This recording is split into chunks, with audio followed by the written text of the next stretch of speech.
escorregão na fonte termal. Na tarde de 14 de junho de 2016, Colin Scott, de 20 anos, caminhava com a sua irmã Sable pela Norris Geyser Basin, no Parque Nacional de Yellowstone. O ar estava silencioso, exceto pelo síbilo distante do vapor que subia das piscinas geotérmicas à sua volta. Tinham passado a manhã a estudar os sinais de madeira do passadiço, lendo sobre a crosta frágil que cobria a água a ferver logo abaixo da superfície. Mas à medida que o dia aquecia e as multidões diminuíam, o Colin começou a aproximar-se de zonas claramente sinalizadas como proibidas. A Sable explicou mais tarde que o irmão queria fazer, em tom de brincadeira, aquilo a que chamou um teste rápido à fonte termal. Ele saiu do passadiço, avançando com cuidado entre zonas de solo que pareciam suficientemente estáveis. O vapor pairava à sua volta. Debaixo dos seus sapatos, a crosta tinha apenas alguns centímetros de espessura, mas parecia sólida à luz ténue do final da tarde. O Colin ajoelhou-se junto à margem de uma piscina cintilante, cuja água era de um azul surreal que parecia brilhar como se estivesse iluminada por dentro. Estendeu a mão para sentir o calor que subia da superfície. Durante um momento, nada aconteceu. Depois, com um som semelhante ao de um ramo a partir-se, a fina crosta mineral se cedeu debaixo dele. A Sable gritou quando o irmão mergulhou numa água que estava a mais de 90 graus Celsius. O choque foi instantâneo e avassalador. O Colin tentou empurrar-se para cima, mas as margens desmoronaram-se à sua volta.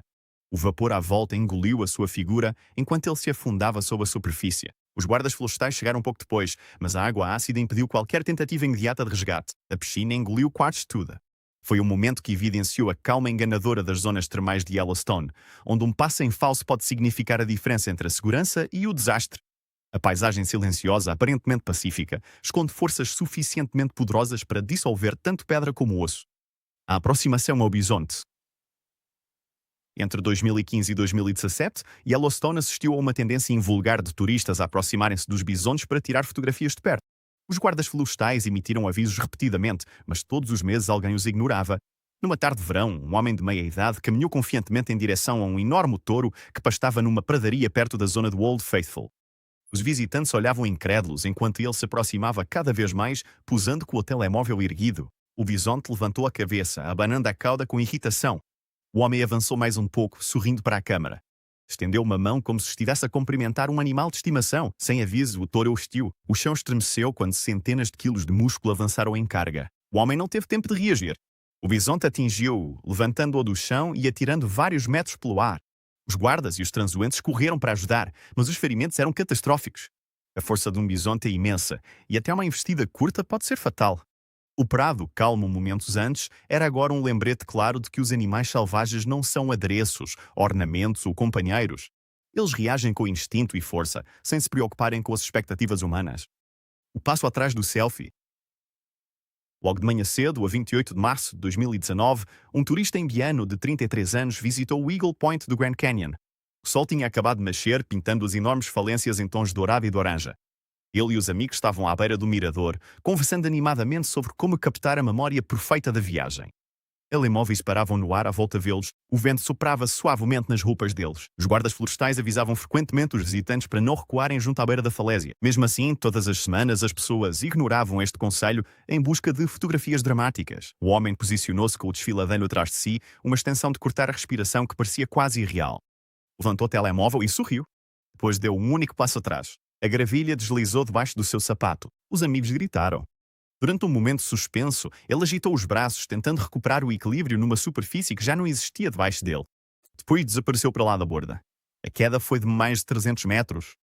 Mais tarde, os guardas florestais explicaram que, depois de um visitante passar o ponto de não retorno, não há nada a que se agarrar, nada que abranda a descida. As paredes do desfiladeiro descem quase a pique. Quando as equipas de resgate chegaram ao fundo, confirmaram o desfecho trágico.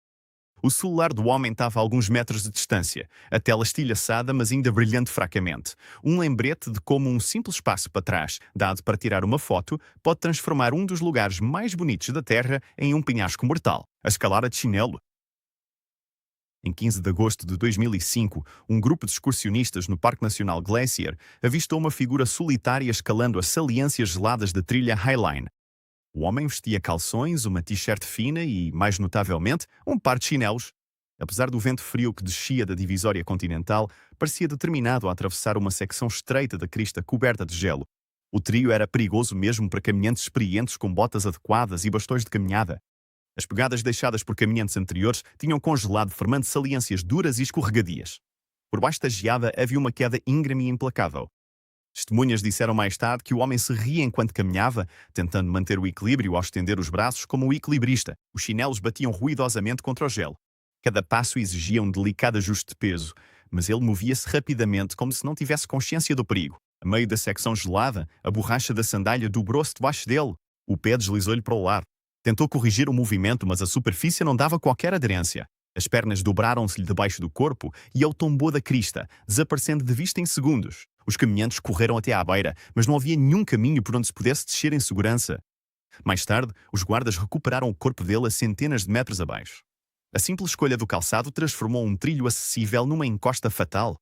A beleza do glaciar muitas vezes disfarça os seus perigos, e até um pequeno erro pode ser fatal quando a neve e o gelo dominam a paisagem. A tentativa de resgate no geyser. No dia 20 de julho de 1981, David Kirwan, de 32 anos, estava com amigos junto à Celestine Pool, em Yellowstone.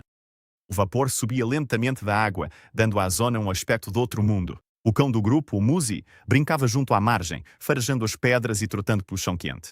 Sem aviso, o cão escorregou e caiu na piscina. O Muzi uivou de terror enquanto a água a ferver o envolvia. Os presentes gritaram implorando a David para não saltar. Suplicaram-lhe que parasse. Disseram-lhe que a água estava quase a ferver e que nem sequer os socorristas entrariam nela, mas o David não hesitou.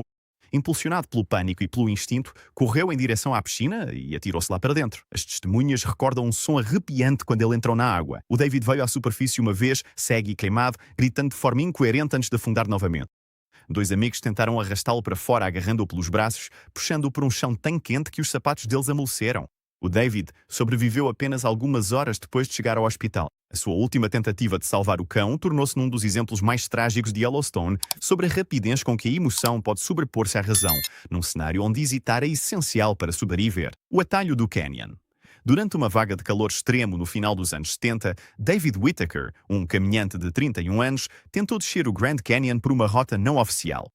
Ele queria chegar ao Rio Colorado mais depressa do que os trilhos tradicionais permitiam. Mais tarde, os guardas explicaram que a rota que ele escolheu era composta por cascalho íngreme, rocha solta e troços sem sombra durante quilómetros. O David levava pouca água consigo. Logo de manhã, enquanto descia, a temperatura subiu rapidamente. Ao meio-dia, a temperatura ultrapassava os 40 graus Celsius. Ondas de calor tremeluziam nas paredes rochosas, distorcendo o horizonte. O seu progresso abrandou. Tirou a mochila para se mover com mais liberdade e deixou-a para trás, acreditando que a poderia recuperar mais tarde. Os rastros encontrados pelas equipas de busca mostravam que ele zigue-zagueou entre pequenas formações rochosas, provavelmente à procura de qualquer pedaço de sombra que pudesse oferecer algum alívio. Mas o Canyon oferece pouco abrigo durante os meses mais quentes. A desidratação instalou-se rapidamente. Eventualmente, os seus passos tornaram-se erráticos. Depois, pararam. Os guardas florestais encontraram o corpo dele no dia seguinte.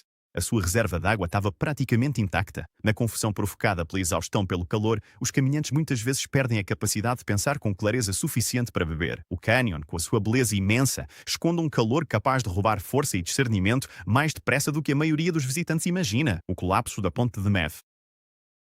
A 25 de maio de 2018, um grupo de turistas explorava os campos de neve do início da época no Parque Nacional do Mont Rainier. Manchas de luz solar cintilavam sobre a neve, criando cristais brilhantes à superfície. Por baixo destas pegadas, no entanto, corriam riachos ocultos de água do degelo, escavando cavidades que transformavam superfícies aparentemente sólidas em frágeis pontes de neve. Um dos visitantes, um homem na casa dos 30 anos, caminhou em direção a um mirador impressionante. Ele criou uma fotografia com o vale profundo atrás de si. Para conseguir este ângulo, pisou uma larga faixa de neve, sem saber que o espaço por baixo já tinha derretido, formando uma caverna oca. Levantou a câmara, sorrindo para o Amida. Um estalito ténue ecoou debaixo dele. A neve se leu, o sorriso desvaneceu-se-lhe do rosto. Segundos depois, toda a secção colapsou, fazendo-o cair numa fenda escura abaixo. O amigo gritou por ajuda. Os guardas do parque chegaram rapidamente, mas depararam-se com uma descida perigosa. A fenda estreitava-se abruptamente e a neve caída bloqueava o acesso. Quando os socorristas chegaram ao fundo, o homem já tinha sucumbido aos ferimentos da queda. O terreno do Monte Rainier no final da primavera é enganador. A crosta pode parecer sólida, mas o solo por baixo pode desaparecer sem aviso. Basta um passo em falso para partir a superfície como vidro fino. O passeio da onda de calor. Em julho de 2014, durante uma das semanas mais quentes daquela década, um turista alemão tentou fazer uma caminhada a solo no Parque Nacional do Val da Morte. As temperaturas ultrapassaram os 50 graus Celsius.